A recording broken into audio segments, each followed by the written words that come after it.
As always, before I start the video off, I want to say thank you for clicking on this video and taking your time out of your day to watch my review for this. I do appreciate it. That being said, let's talk about the worst movie I think I've seen all month, last 2 months. Here we go.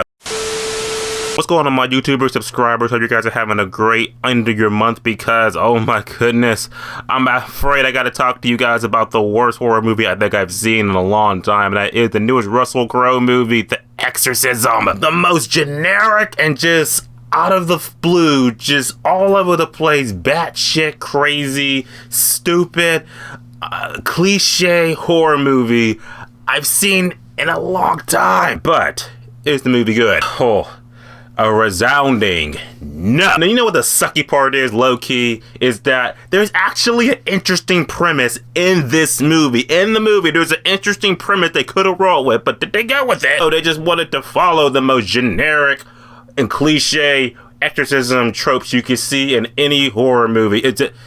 Okay, wait a minute. Just a second, guys. I'm gonna need this. It's been a long time, my friend. Let's go.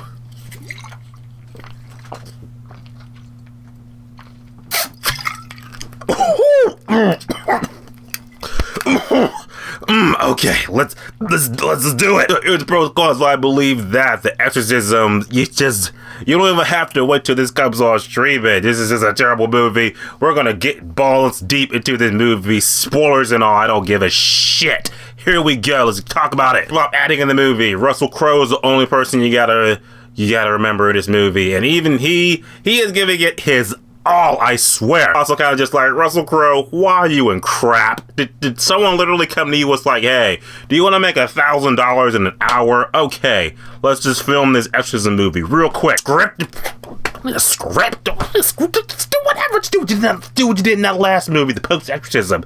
Do that again. Russell Crowe is literally just in this movie giving his all. The rest of the people, they don't give a shit. They don't care, so why should you care either? So his character, like I said, it's interesting and the acting he's giving it, but it's just like, you just don't give a damn. Plot movie, more or less. What is the plot? Okay, like I said, the movie had an interesting premise that it could have rolled with.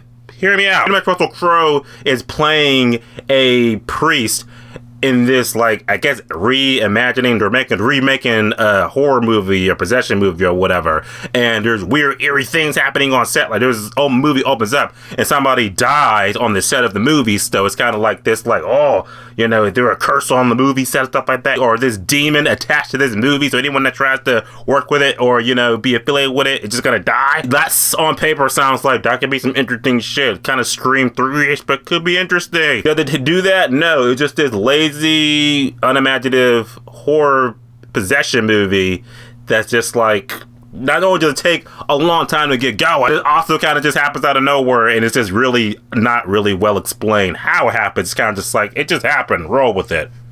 Roll it. Pros of the movie, I will say this. There are, so few far between eerie-ish parts in the movie. Eerie, just eerie as far as the atmosphere and stuff goes. But like I said, nothing beyond something you haven't seen done before. You got dark, eerie hallways, stuff like that, but again, it's the most cliche horror shit you've seen in 1,000 horror movies, 1,000 exorcism movies. Like, me heard this before. You know, the character's literally just like, oh, they're in one room or whatever, just, you know, character's looking around, and then turn back around, and the character's right there in their face with the black eye shit, and make the bomb sound. You know, the bomb horror movie sound, you know what it is. The movie theater just jacks that sound up to 1,000. The theater just goes quiet. You're just like, okay, jump scare.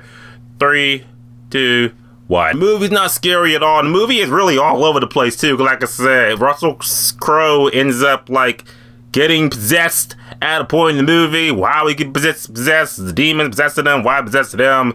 It's just, like I said, shit you've seen done before. He's a damaged character. He's got a damaged past. Of course, the demon's gonna prey on him. Then you have the big spectacular. It's not even spectacular. Like, you know, the final throwdown with the priest and the demon and shit like that.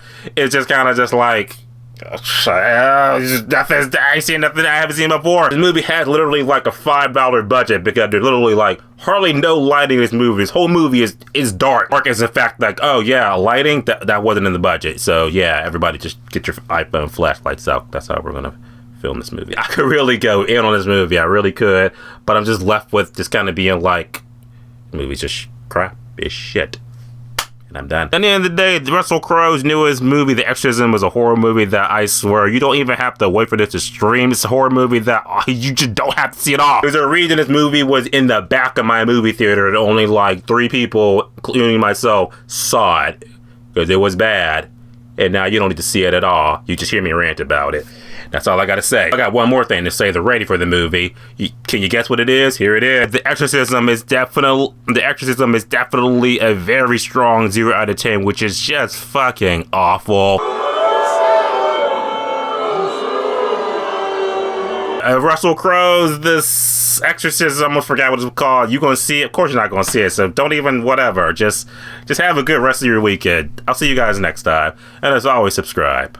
Until next time.